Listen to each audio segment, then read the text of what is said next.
것은 조직 신학이 이제 18번째 시간이죠. 이제 조직 신학이 끝으로 갈수록 이제 내용 자체가 말세에 관한 내용이 됩니다. 말세에 관한 내용. 이제 여기서 말하는 말세는 이제 마지막 타임, 그죠? 마지막 때에 관한 내용인데, 오늘은 이제 말세가 꼭 마지막 때가 오지 않아도 우리가 이제 인생에서 마지막을 맞이하게 되죠. 그래서 죽음에 대해서 좀 살펴보고, 또 죽음과 결부지어서 중간기가 뭐냐, 이제 그런 신학적인 용어가 있는데 이따 설명을 해드릴게요. 그다음에 다음 시간에는 이제 그리스도의 재림, 구원과 심판, 그죠? 그리고 마지막에는 이제 천년왕국에 대해서는 2차에 걸쳐서 나눠서 봐야지 한 번에 다 볼 수가 없다, 그렇게 말씀을 드리고 우리 기도하고 시작하도록 하겠습니다. 사랑의 하나님 아버지, 저희들은 하나님 은혜 안에서 살고 있습니다. 오늘 아침에도 우리가 저절로 눈이 떠진 것이 아니고, 우리가 눈을 뜬 것이 아니고, 근본적으로는 하나님께서 우리의 생명을 밤새도록 지켜주시고 또 눈뜨게 하셨습니다. 하지만 언젠가 하나님께서 더 이상 우리가 이 땅에서 눈을 뜨지 못하도록 하시고 우리를 데려갈 날이 올 것입니다. 저희들이 오늘 공부를 통해서 우리가 살지만 죽음을 생각하고 또 죽음에 대해서 성경적인 이해와 관심을 가지고 성도로서 이 땅에서의 순례자의 길을 마감하는 날이 온다는 것을 우리가 늘 기억하며 살 수 있도록 주님 도와주시옵시고, 더 나아가서 죽음이 우리에게 닥쳤을 때 우리가 믿음으로 진리로 무장되어서 마지막 힘든 관문을 잘 통과할 수 있도록 준비시켜 주시옵소서. 예수님 이름으로 기도합나이다. 아멘.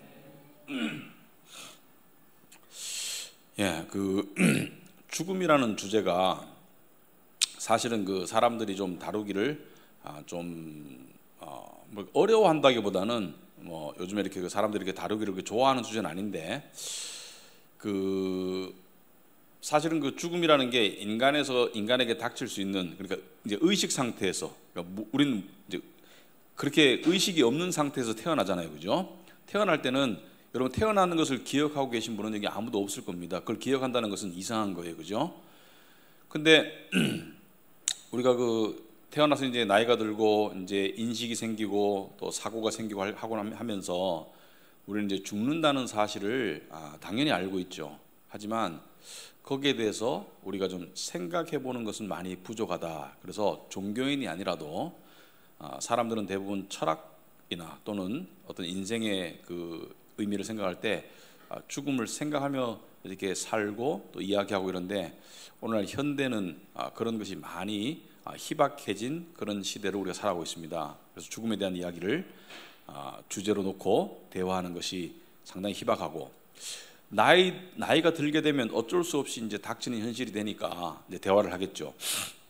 근데 죽음에 대해서 대화할 때 많은 대화가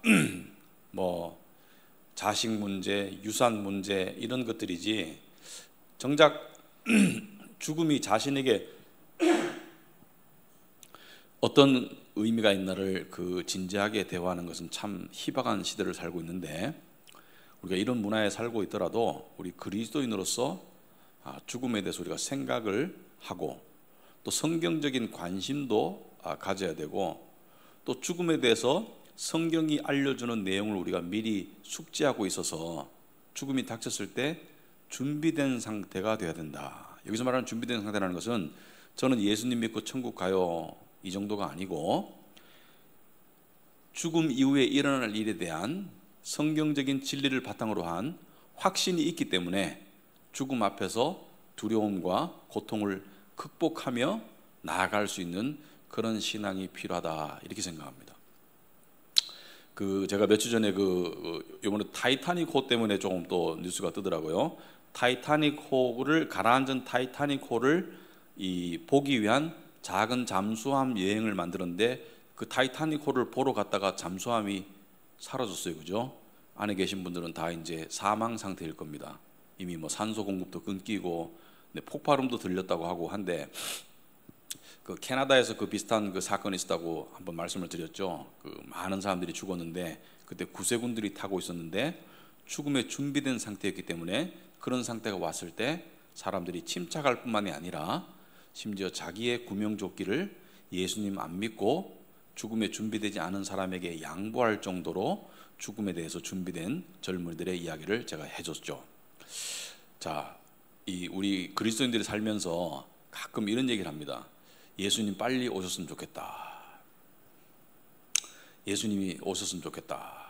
그런 말을 할 때는 예수님을 향한 사랑과 이 소망이보다는 많은 경우 이 땅의 삶이 힘들다, 이것을 얘기하는 것이죠. 힘드니까 빨리 종말이 왔으면 좋겠다. 그런데 역으로 빨리 죽고 싶냐 이렇게 물어보면 그러고 싶지는 않다고 그래요. 근데 예수님 재림과 우리의 개인적인 죽음은 공통점이 많습니다. 예수님 재림해야지 우리가 천국 가고 죽어야지 천국 가고. 그러니까 예수님의 재림과 우리 개인의 죽음이 차이점도 있어요. 이따가 설명을 드리겠지만 부활이라는 면에서. 그러나 천국에 간다는 면에서는 공통점이 있어요. 우리는 우리 신앙의 이 엑기스는 사실은 죽어야지 이루어지는 것이죠. 그죠? 이 땅에서 실현되는 게 아니죠. 그래서 우리가 죽음에 대해서 성경적인 관심을 가져야 되겠다. 자, 그렇다면 우리 143페이지 위에 보시면은 믿는 자의 죽음은 어떤 의미를 가지고 있는가? 죽음 뒤에 우리의 몸과 영혼에는 어떤 변화가 일어나는가? 이것을 성경이 알려주는 것을 바탕으로 우리가 알고 있을 때, 여러분 사람은 이 불확실함에 다가섰을 때, 한 번도 가보지 않은 그런 길을 다가섰을 때 굉장히 두려움을 느낄 수밖에 없습니다. 그죠? 한 번도 가보지 않은 길, 그리고 그 길이 즐거운 여행길이 아니라 고통스럽고 또 떨리고 또 어둡고 혼자 가야 된다. 굉장히 힘든 거죠. 그래서 군대 가는 그 자식을 보면 애도 힘들지만 보내는 부모도 힘들죠. 근데 많은 사람들이 가지만 내 자식은 처음 가는 길이라서 신경이 쓰이는 거겠죠. 그죠? 그런데 죽음은 저는 이렇게 표현하고 싶습니다. 인생길을 걸어가다가 마지막에 모든 것이 깜깜한, 그러니까 절벽에 서서 뛰어내리는 것과 비슷하다. 여러분 그 절벽에서 뛰어내리는 것은 무서워요.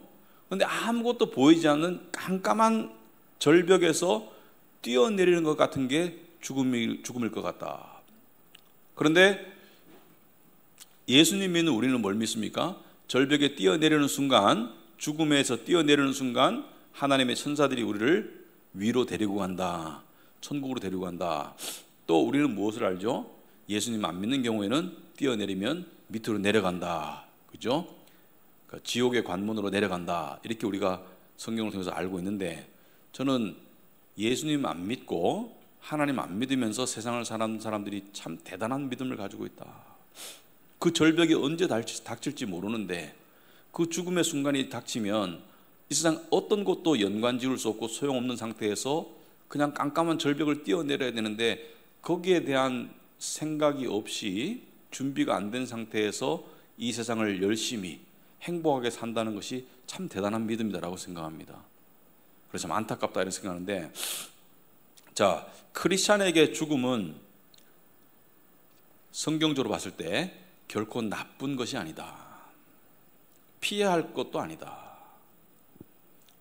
왜냐하면 죽음이라는 것은 진정한 의미에서 죽음은 하나님으로부터 분리된 상태예요. 근데 우리는 하나님과 연합된 상태죠. 예수님과 연합된 상태이기 때문에 영생은 하나님과 그의 보내신 자를 아는 것이고 연합된 것이기 때문에 우리에게는 그 죽음이라는 것이 사실은 없습니다. 육신의 죽음은 있어도 영원한 생명 대신 하나님으로부터 분리가 죽음인데, 그런 죽음은 없는데, 우리는 이 땅에서 이 생명이 마감을 해야지 다음 세상으로 들어갈 수가 있죠. 그죠?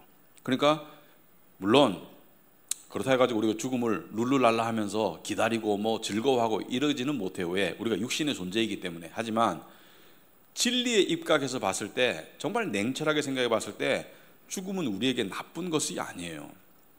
죽음은 그 관문을 통과해서 영광스러운 천국으로 들어가는 관문이죠. 그래서 철로 역정에 보면 마지막 죽음의 강을 건너는 것은 고통스럽고 두렵지만 그걸 건너야지 찬란한 영광에 하나님 나라로 들어갈 수 있는 것을 우리가 알 수 있죠. 그죠? 그래서 우리가 죽음을 생각할 때 이 죽음의 고통이 힘든 건 사실이에요. 근데 이제 이 호스피스 병동에 계신 분들이 보면 이제 죽는 분들을 많이 보니까, 또 그러지 않고 또 병원의 중환자실에도 그런 경우가 있죠. 그죠? 그런 것들을 많이 간호사들이 이제 보시는데, 어떤 간호사분들은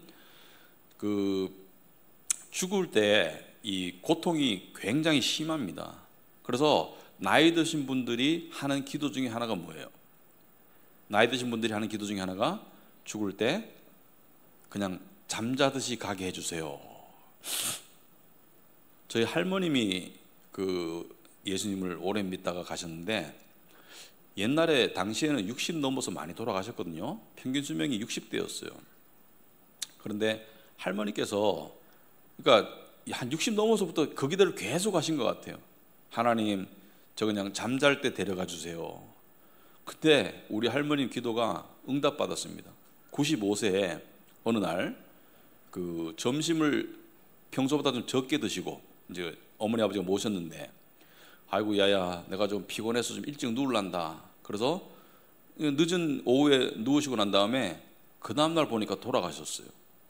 그러니까 밤에 뭐 아픈 소리도 없이 기도 응답 받으신 것 같아요. 어쨌든 간에 그래서 돌아가셨는데, 이 죽을 때 대부분 경우는 고통을 많이 느끼고, 또 병에 걸려서 죽을 때는 굉장히 고통이 심해서 이 몰핀을 허용하죠. 그죠? 몰핀이라는 것을 허용합니다. 여러분 아기 낳을 때 무통분만 신청하면은 이렇게 이제 무통 주사를 놔주고 하는데, 이 아플 때마다 누를 수 있도록 되는 그런 기능이 있어요. 그죠? 근데 이거를 누르면 한 20-30분 정도는 눌러도 다음 작동은 안 해요. 너무 많이 들어가면 안 되니까.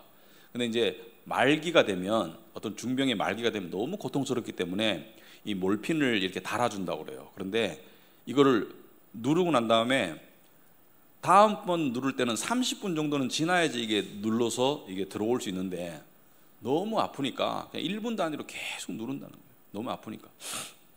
그래서 호스피스 병동에서 그런 아프게 마감하시는 분들을 많이 이게 보게 되는 특히 이제 수녀원들이 많이 그런 걸 운영을 하시는데, 수녀 한 분에게 누가 물어봤대요. 왜 이렇게 고통스러운 것 같습니까? 왜 죽을 때 이렇게 사람들이 극심한 고통을 느낍니까? 그러니까 수녀님이 하시는 말씀이, 이 세상을 떠나는 비용이다. 이 세상을 떠나는 값을 지불하고 가는 거다. 그렇게 표현하셨다고 그래요. 아무튼 죽음이 왜 존재합니까? 왜 존재하냐면은 죄의 결과죠. 그죠? 죄의 결과죠. 어떤 사람들이 이렇게 얘기합니다. 죄를 지었는데 바로 벌이 안 온다. 어떤 죄에 대해서는 바로 벌이 와요. 그런데 우리 모두가 죄인이잖아요. 우리는 할부로 지불하고 있어요. 어떻게 지불하고 있어요? 매일매일 육신의 고통, 마음의 고통, 그 다음에 질병의 고통, 그 다음에 뭐 여러 가지 힘든 상황을 매일매일 겪고 있고요. 생존의 이 경제의 고통, 또 관계의 고통, 그리고 또 뭐예요? 마지막에 죽음의 고통까지. 이게 다 죄의 결과예요. 그래서 죄의 결과를 일회성으로 우리가 지불하는 게 아니고 우리 인류가 할부로 지불하고 있는 거예요. 그래서 마지막에는 죽음으로 죄에 대한 대가를 치르는 것이 우리 인생입니다. 그런데 우리 믿는 자들에게는 죽음을 조금 다른 각도로 봐야 된다. 성경적으로 의미 있게 봐야 된다. 왜냐하면 모든 것이 합력하여 선을 이루시는 하나님께서 죽음이라는 현실을 통해서도 우리 믿는 자들에게 주시는 은혜가 있다는 것을 우리가 알아야 되겠습니다. 첫째, 어떤 게 있습니까? 여러분 144페이지 중간에 보시면은 죽음을 통해서 성화를 이루어 가세요. 여기서 말하는 죽음은 죽음의 그 순간만을 말하는 것이 아니고, 죽음에 이르도록 하는 노화, 또 질병, 또 그 죽음의 과정, 이런 걸 통해서 우리의 믿음과 순종을 이루어가세요. 여러분, 사람이 그죠? 계속 건강하고 아무런 문제가 없어. 하나님을 찾겠습니까? 잘 안 찾을 것 같아요. 그런데 아프거나 질병이 걸리거나 죽음에 임박하면 믿음이 강해져요. 그리고 중간중간에 한 번씩 아파본 사람들이 하나님을 더 간절히 찾아요. 사실은 얼마 전에 우리나라도 알려진 팀 켈러 목사님이 돌아가셨죠, 그죠? 71세인가 하여튼 그렇게 연세가 많으신 건 아닌데, 이분이 한 20년 전인가 그 전립선 암에 걸리셨다가 한번 나섰습니다. 그런데 한 2, 3년 전인가 이제 췌장암이 발견됐는데, 췌장암이 좀 치명률이 높다고 제가 들었습니다. 그리고 좀 아프다, 췌장암이. 물론 모든 암이 다 아프지만 췌장암 4기가 발견되신 거예요. 그래가지고 항암 치료를 이제 아주 미국 전문 병원에서 항암 치료를 해가지고, 일단은 항암 치료하면 일단은 암세포가 일단은 사라지죠. 그러고 난 다음에 어느 일정 기간이 지나고 난 다음에 재검해서 이제 암세포가 사라진 채로 있으면은 더 지켜봅시다, 이렇게 되는 것이고, 암세포가 다시 올라온다는 표현하죠. 올라올 때는 전에보다 광범위하게 올라와요. 그런데 이제 이분이 올 봄에 이제 다시 암세포가 올라와가지고 이제 다시 항암 치료를 하기 전에 인터뷰를 하셨는데 이런 말씀을 하시더라고요. 이 암을 통해서 기도 생활이 굉장히 깊어졌습니다. 이전에 이런 기도 생활을 해본 적이 없다. 그래서 이 암을 통해서 하나님이 주신 은혜가 참 크다. 이런 기도 생활을 할 수 있었다는 게 참 복이다.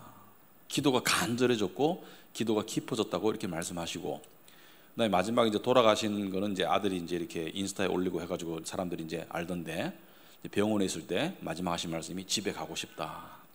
집에 가셔서 임종하실 때는 또 집에 가고 싶다고 말씀하셨어요. 그때 말씀하신 집은 천국을 말씀하셨다. I want to go home to be with Jesus. 천국 가서 예수님과 함께 하고 싶다. 그게 마지막 유언이었다고 합니다. 그런데 죽음을 통해서 뭐예요? 성화를 이루어 가신다. 우리의 나약함, 우리의 참 스스로는 도저히 어쩔 수 없는 그런 절박함을 하나님을 향한 믿음으로, 또 순종으로, 또 겸손으로 그렇게 나아가게 된다. 그래서 모든 것이 합력하여 선을 이루신 하나님께서 죽음을 통해서 우리에게 그런 걸 가르쳐 주신다는 거예요. 그리고 또 뭐예요? 두 번째, 삶의 진정한 의미를 깨닫는다. 여러분, 우리는 왜 사나? 대부분의 세상 사람들은 목적이 생명 연장과 안락함과 풍요입니다. 그죠? 이 세상 사람들의 초미의 관심사는 생명 연장과 풍요와 안락이죠. 그것을 사람들은 행복이라고 부르는데, 그것이 궁극적인 목적이면 다 실패합니다. 그러니까 세상 사람들의 마지막은 다 하나님 안 믿으면 참 안타까운 거예요. 생명 연장에 목숨을 걸면 생명이 연장됩니까? 제가 저번에 들었는데, 북한에 이제 김일성, 김정일, 김정은으로 연결되는 이 세습 체제가 있는데, 김일성 때부터 북한에는 이제 그러니까 김일성 주석의 그 장수를 위한 연구소가 있는데, 뭐 과학자들이 한 1000명쯤 붙어가지고 그것만 연구했대요. 물론 이제 다른 일도 했겠지만은 군데군데 연구소를 만들어 놓고 어떻게 하면 수령님이 오래 사실 수 있을까? 뭐 온갖 요법을 다 했겠죠. 뭐 산삼도 캐다가, 뭐 제가 상상하는 거지만 뭐 엑기스도 만들고 했는데, 사실은 그렇게 장수 못했습니다. 그 아들 김정일이도 장수 못하고, 김정은은 보면은 몸무게가 140kg가 넘는다고 그래가지고 이 학자들이 그래요. 의학자들이 오래 못 살 것 같다. 술 담배를 너무 많이 하고 과체중이고. 그러니까 또 재벌도 그렇잖아요, 그죠? 재벌도 오래 사는 재벌도 있지만, 또 아무리 좋은 거 먹고 환경을 좋게 해도 그 수명이라는 게 사람 마음대로 연장이 안 되잖아요. 그리고 편하고 부유하게 사는 것이 이 세상 사람들의 목적인데, 아니 몸이 아픈데 편하게 부유하게 될 수가 있어요? 죽음이라는 것은 많은 것을 수반하죠. 죽음이라는 것은 죽을 맛이라는 삶의 고통도 수반하는 거예요. 정신적인 고통도 죽음의 일부인 거예요. 그래서 살면서 관계 속에서, 상황 속에서 정말 죽을 맛이다, 이것도 죽음인 거예요. 그래서 삶의 진정한 의미가 뭐냐? 삶의 진정한 의미는 첫째는 세상을 향한 집착을 내려놓을 때 깨달을 수 있습니다. 죽음은 이걸 가르쳐줘요. 여러분, 살려고 할수록 세상을 향한 집착을 가질수록 괴롭습니다. 집착을 내려놓아야지 편해요. 어제 우리 그 성경 공부 시간에 우리 엊그저께인가 소망에 대해서 이야기하다가 이 땅에서의, 그러니까 죄악적이 아닌 그런 소망은 뭐, 소망 중에 좀 소망 가진 게 이렇게 쭉 물어보니까 뭐 여러 가지 소망들이 있어요, 그죠? 근데 우리 김양규 장로님은 소망이 별로 없다. 그래서 내가, 근데 소망이 별로 없으니까 그렇다고 또 무슨 뭐 절망적으로 사는 건 아닌데 그렇게 욕심이 없으니까 평온한 것 같아요, 내가 봐서는. 그죠? 이 땅을 향한 집착을 내려놓으니까 좀 평온한 것 같아요. 그리고 뭐예요? 하나님을 사랑하는, 그리고 하나님의 계명을 지키는 것을 우리가 삶의 진정한 의미로 삼아야 된다. 왜? 이 세상은 하나님을 만날 준비를 하는 거라고 저는 생각합니다.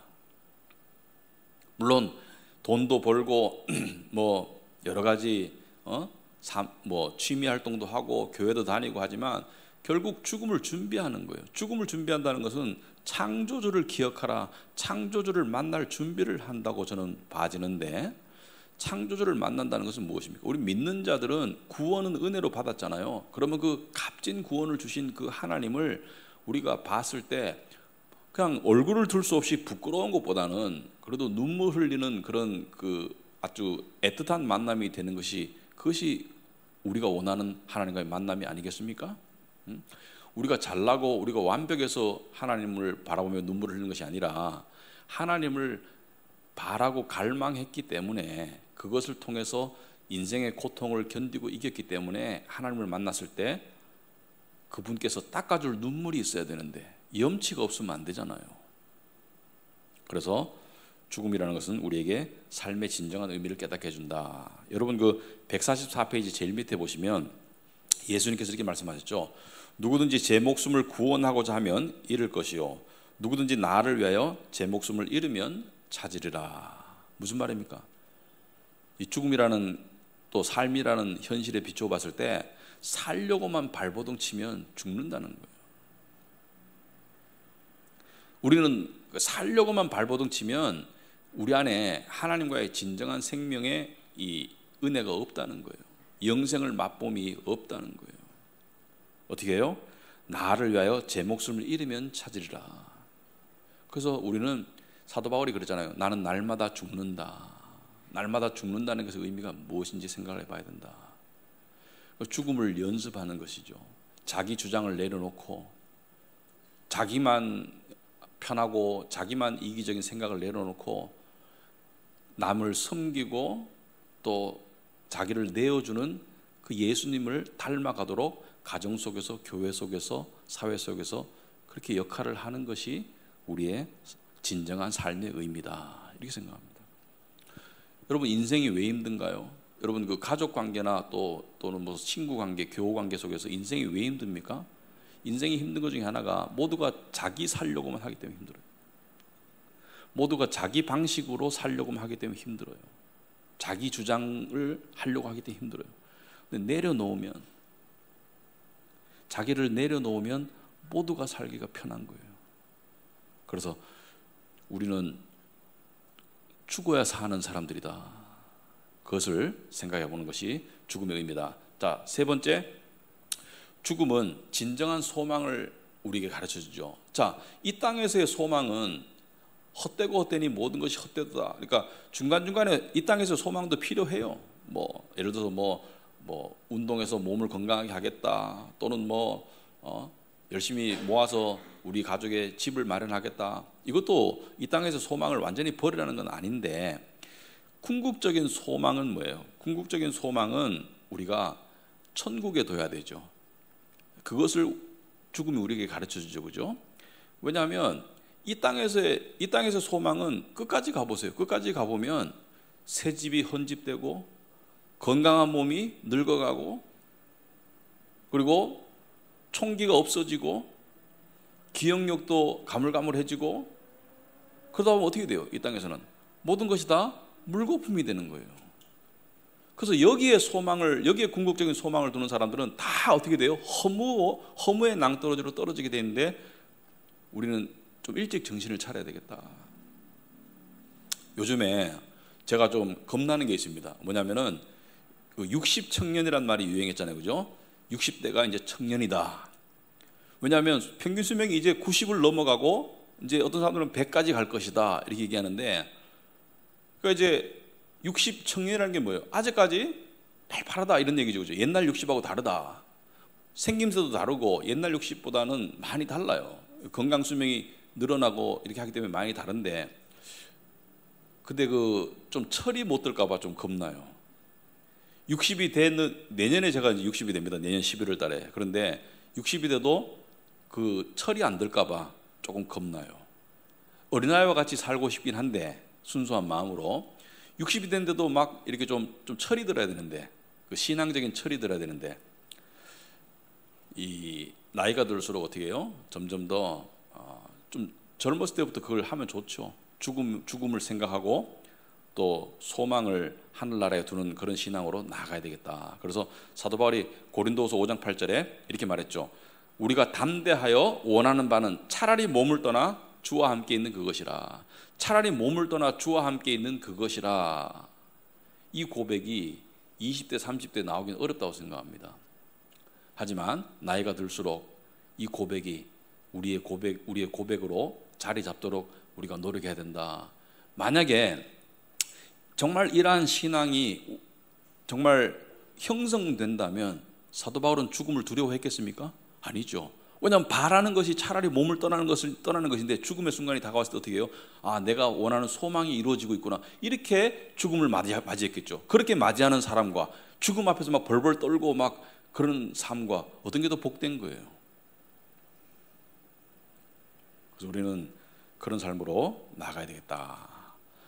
자, 그래서 죽음에 관한 이야기는 여기까지 하고, 자, 성경적으로 우리가 한번 살펴봐야 될 것이 있습니다. 오늘 그 공부의 제목이 죽음과 중간기라고 되어 있습니다. 중간기. 자, 중간기가 뭐냐? 중간기라는 것은 무엇이냐면, 성도가, 또 불신자도 마찬가지고, 성도가 죽으면 어떻게 돼요? 성도가 죽으면 영혼은 하늘로 올라가지만 몸은 이 땅에 남아서 썩습니다. 그죠?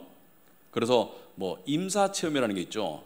죽어서 영혼이 자기 몸을 벗어난 상태에서 자기 자신을 바라보는 뭐 그런 체험이라는데, 저는 그것을 뭐 꼭 믿지는 않아요. 그런데 그런 일이 발생해요. 죽으면 영혼이 몸에서 떠납니다. 그러니까 죽으면 영혼이 이제 더 이상 그 몸에 거할 수 없어서 영과 육이 분리돼서 영은 떠나고 육은 남게 되죠. 육은 썩게 되고, 그래서 영은 어디로 가요? 믿는 자의 영은 위로, 천국에. 믿지 않는 자의 영은 어디로 가냐면, 성경에 보면 여러 가지 표현이 있죠. 뭐 밑으로 내려간다, 뭐 수월로 내려간다, 뭐 여러 가지 표현이 있는데, 지옥 간다. 저는 이렇게 생각합니다. 그 믿는 자의 영혼은 천국 가지만, 믿지 않는 자의 영혼은 완성된 지옥은 아니라고 생각합니다. 지옥 비슷한 데 간다. 왜? 예수님의 재림과 심판이 있기 전이기 때문에 아직까지 지옥은 완성된 지옥은 시작이 안 되었다. 예비됐을 뿐이지. 이거를 이렇게 표현하고 이렇게 좀 비유하고 싶은데, 여러분 그 범죄를 저질러서 잡혀요. 그럼 바로 교도소 간 거 어디 가요? 구치소로 갑니다. 구치소에서 1심, 2심, 3심 해가지고 판결이 되면은 교도소로 가게 되죠. 그러나 구치소도 넓은 의미에서 보면 교도소랑 마찬가지예요. 그죠?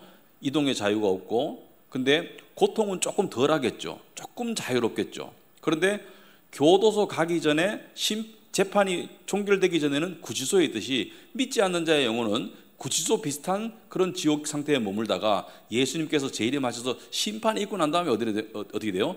이제 진짜 지옥이 시작된다.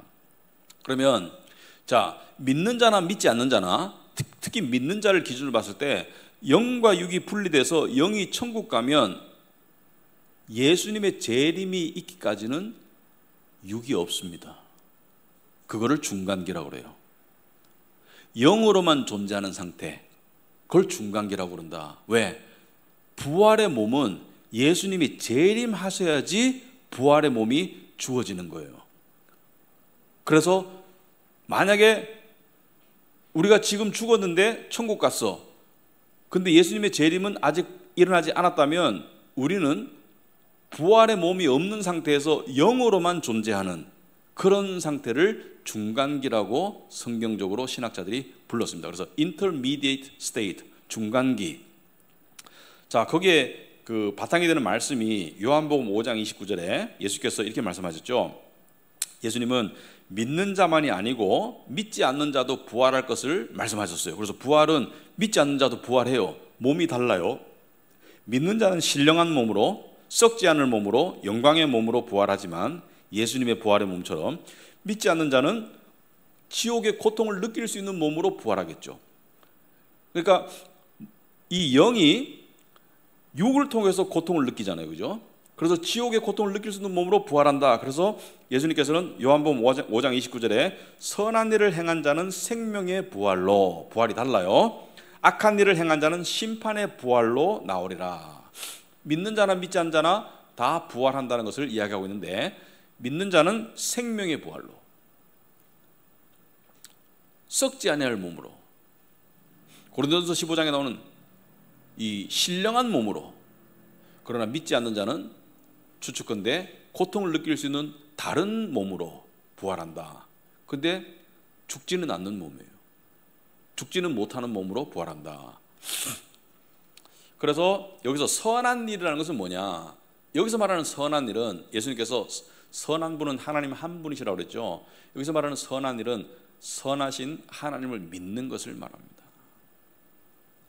악한 일이라는 것은 하나님을 믿지 않는 불신앙을 말해요. 그래서 죽음 이후로부터 예수님의 재림까지 죽은 자의 영혼은 몸이 없이 영혼 상태로만 존재하게 되는데 이것을 중간기라고 부른다. 그래서 사도 바울은 이것을 고린도서 5장 8절에서 영혼이 몸을 떠나 주와 함께 하는 것이라고 표현했습니다. 영혼이 몸을 떠나 주와 함께 하는 상태가 중간기다. 부활 이전까지. 자, 그런데 오해하지 말아야 될 것은 이 중간기라는 것은 영혼의 수면 상태는 아니에요. 영혼이 천국 가지만 그냥 부활 전까지 그냥 수면 상태가 아니고 활동합니다. 이 중간기에도. 그래서 이 천국의 장면을 계시록에 보면 예수님의 재림을 갈구하는 그런 영혼들의 기도가 있는데, 예를 들어서 요한계시록 6장 9절을 보시면, 여러분 146페이지 밑에 보시면은 이 천국의 장면을 묘사할 때, 다섯째 인을 떼실 때 내가 보니 하나님의 말씀과 그들이 가진 증거로 말미암아 죽임을 당한 영혼들이, 자, 영혼들이라고 이렇게 돼 있죠. 천국에서 영혼이라는 표현을 왜 썼습니까? 영혼 상태에 존재하기 때문에. 자, 이들은 누구냐면 특별히 하나님의 말씀과 그들이 가진 증거로 말미암아 죽임을 당했다는 것은 순교당한 영혼들을 말하죠. 순교당한 영혼들이 제단 아래 있어 큰 소리로 불러 이르되, 자, 영혼 상태지만 하나님과 뭐 할 수 있어요? 소통할 수가 있어요. 소리를 낼 수 있어요. 하나님, 그러니까 영의 소리를 낼 수가 있는 것 같아요. 하나님에게 말을 할 수 있는 것 같아요. 그죠? 큰 소리로 불러 이르되 거룩하고 참되신 대주제여, 땅에 거하는 자들을 심판하여 우리 피를 갚아주지 아니하시기를 어느 때까지 하시려 하나이까 하니. 이 순교자들이 뭘 간구하는 거예요?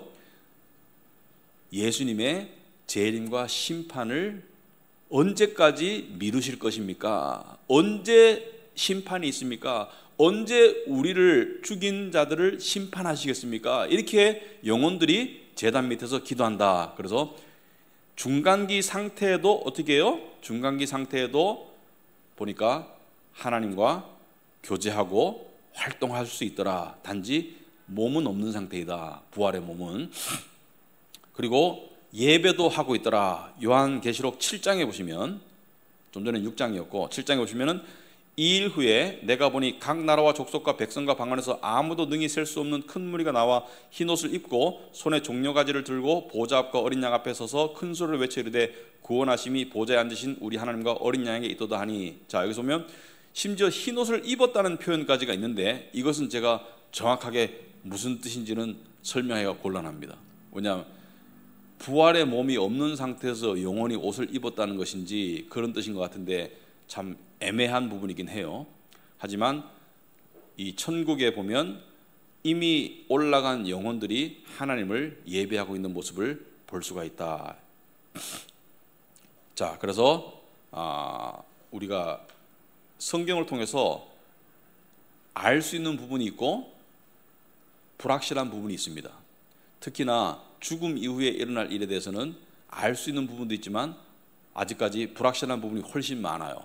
그런데 그 신명기 29장 29절에 드러난 것은 우리의 유익을 위한 것이고 감추어진 것은 그냥 감추어진 것으로 남아있는 것인데 우리가 다 알 수는 없어요. 하지만 중간기라는 것이 있을 것이다 라는 것은 성경을 통해서 충분히 추측해 볼 수 있다.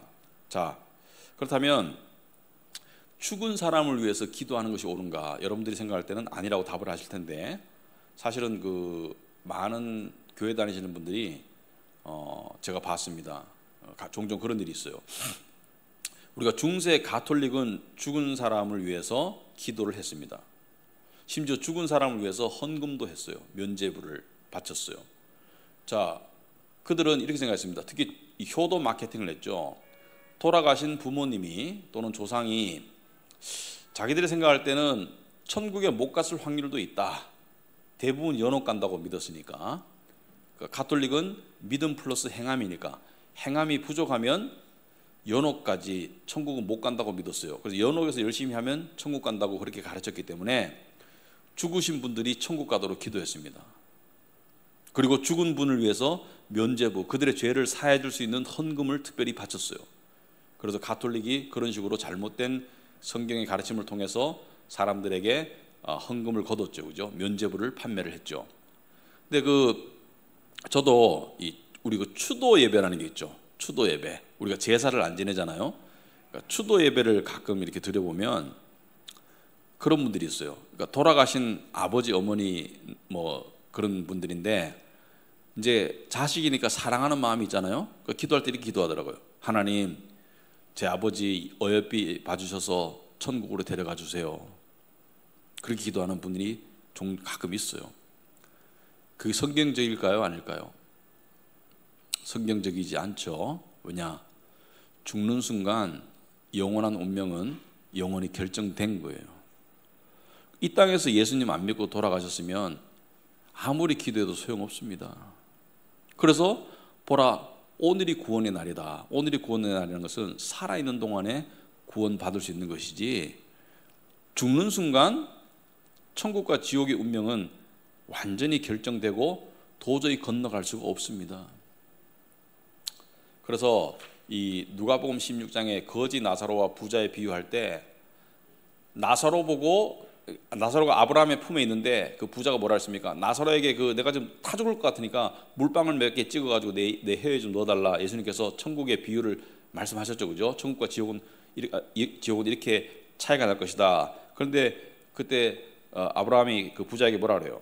부자에게 하는 말이 너희와 우리 사이에, 여기서 말하는 너희는 지옥을 말하죠. 우리는 천국이고 큰 구덩이가 놓여 있어. 여기서 너에게 건너가고자 하되 갈 수 없고, 누가복음 16장에 나오는 말씀입니다. 거기서 우리에게 건너올 수도 없다. 천국과 지옥은 절대로 왕래가 안 된다. 근데 한 가지 여기서 좀 궁금한 게, 그러면 천국 간 사람들은 지옥을 볼 수 있는 것인가? 지옥에서는 천국이 보이는 것인가?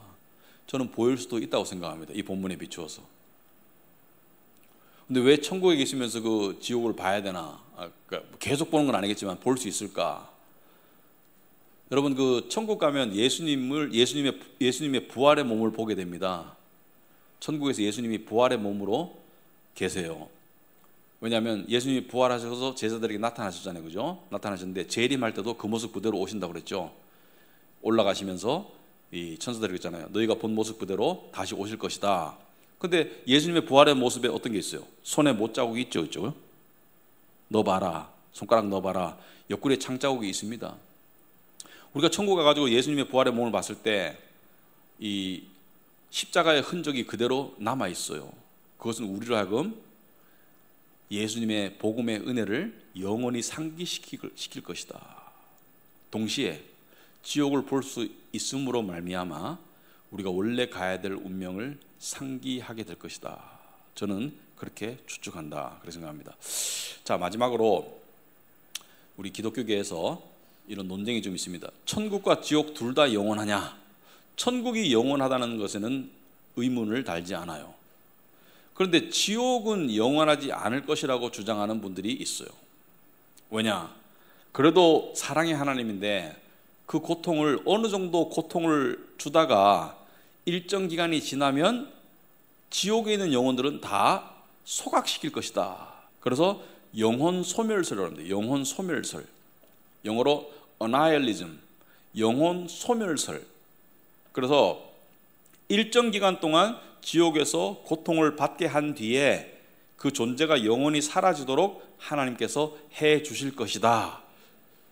이제 심지어 존 스토트 목사님이라고 한국에 많이 알려졌죠, 그죠? 영국의 목사님인데 그 몇 년 전에 돌아가셨어요. 근데 이분도 이 주장을 했습니다.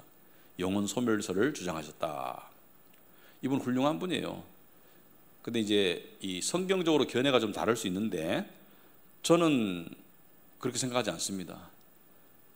천국이 영원하듯이 지옥도 영원하다고 저는 믿습니다. 왜냐? 예수님께서 하신 말씀을 보면은 마태복음 25장 41절에 마태복음 25장에 보시면 예수님께서 마지막 심판 때 모든 사람을 오른편에 줄 세우고 왼편에 줄 세우고 딱 둘로 나눕니다. 중간 지대가 없어요. 너희는 중간에 서라 이거고, 한 부류는 오른편에, 한 부류는 왼편에. 그래서 오른편에 선 부류를 양이라고 부르시고, 양은 당신의 백성이라고 부르시고, 왼편에 선 부류들을 염소라고 부릅니다. 염소는 당신의 백성이 아니죠. 오른편에 선 자들에게는 뭐라 그래요? 영원한 천국에 들어오라고 말씀하시지만 마태복음 21장 41절 보시면은 왼편에 있는 자들에게 이르시되 저주를 받은 자들아 나를 떠나 마귀와 그 사자들을 위하여 예비된 영원한 불에 들어가라. 여러분, 그 마귀와 그 사자들을 위해서 예비된 영원한 불, 여기서 말하는 마귀는 사탄을 말합니다. 그 사자들은 마귀들을 말하고 사탄은 마귀예요, 그죠? 그러나 모든 마귀가 사탄은 아니에요. 사탄은 마귀의 우두머리죠. 자, 그래서 여기서 여러분들이 주의 있게 봐야 될 그 표현이 영원한 불이라고 했어요. 일정 기간 동안에 타오르는 불이 아니고, 그리고 46절에 마태복음 25장에 보시면 그들은 영벌에, 의인들은 영생에 들어가리라 이렇게 되어 있습니다. 영생은 영원한 것이죠, 그죠? 근데 그들은 영벌이라고 했어요. 영벌, 영원한 벌이라고 얘기했다. 그래서 천국의 현실이 영원하듯이 지옥의 현실도 영원하다는 것을 이야기하고 있다. 저는 제가 가끔 말씀드리지만 하나님은 너무나 무한한 사랑의 하나님이 맞습니다. 동시에 하나님은 무한한 공의의 하나님이다. 무서우신 분이다. 그래서 하나님의 공의도 무한하고 하나님의 사랑도 무한하다. 그래서 천국도 영원하고 지옥도 영원하다. 그래서 여러분들이 결론적으로 여러분이 예수님을 믿게 되었다면 이 세상에서의 몇십 년의 삶도 중요하지만 너무 집착하지 않는 쪽으로 성화가 우리가 이루어졌으면 좋겠습니다. 그래서 영원히 결정되어 있기 때문에 이 세상에서 너무 올인하지 않는, 그러니까 심적으로 올인하지 않는 상태로 가도록 자꾸 저와 여러분이 자꾸 발버둥 쳐야 된다. 그래야지 우리가 살 수 있다. 그리고 그 죽음이라는 현실을 우리가 받아들일 때, 또 그리고 그것을 통해서 이루어 가신 하나님의 선한 일을 우리가 체험하게 될 때, 이 솔직히 말해서 죽음이 고통스러울까봐 좀 두려운 마음은 누구나 가질 거예요. 내가 마지막 죽는 그 과정이 너무 고통스러우면 어떡할까. 하지만 죽음 자체를 회피하거나 두려워하는 마음은 갖지 않도록 우리가 무장을 해야 되겠다. 그렇게 생각합니다. 그래서 세월이 흘러서 노화가 되는 것에 대해서 불편함은 있겠지만 그것이 싫거나 두려운 마음은 안 가졌으면 좋겠다. 신앙인으로서 오히려 좀 더 나아가서 기다리는 마음이 되면 좋겠다. 그래서 매일매일 이렇게 생각하시기 바랍니다. 주님을 만날 날이, 여러분이 천국에 들어갈 날이 하루씩 가까워지고 있다. 어제보다는 오늘이 하루 더 가까워졌다. 이런 인식으로 살아갈 때 우리가 신앙을 바탕으로 한 긍정적인, 믿음의 긍정적인 사람들이 될 수 있을 것이다. 매일매일 천국 갈 날이 하루하루씩 다가오고 있습니다. 그 믿음으로 무장에 사시는 여러분과 제가 되기를 축원합니다. 우리 기도하겠습니다. 하나님 아버지, 오늘 저희들이 죽음의 현실, 그리고 죽음 뒤에 일어날 일들에 대해서 성경 말씀을 바탕으로 살펴보았습니다. 우리가 다 알 수는 없지만, 속속들이 다 알 수는 없지만, 죽음 뒤에 일어날 일에 대한 큰 그림을 우리가 알 수 있게 하심을 감사합니다. 우리는 마지막 죽음의 관문에 도달했을 때 그냥 칠흑같이 어두운 낭떠러지에 아무 대책 없이 떨어지는 것이 아니라 하늘의 천군 천사들이 와서 우리를 하늘나라로 데려가는 그 영광스러운 광경을 목격하면서 이 땅을 떠날 것입니다. 얼마나 복된 날이 되겠습니까? 그 복된 날이 우리에게 다가오고 있습니다. 이 세상의 모든 고통과 아픔과 모든 눈물과 영원히 작별할 날이 우리에게 다가오고 있습니다. 죽음을 그러한 시각으로 우리가 바라보고 심지어 대할 수 있도록 우리에게 믿음 주시옵소서. 예수님 이름으로 기도합나이다. 아멘.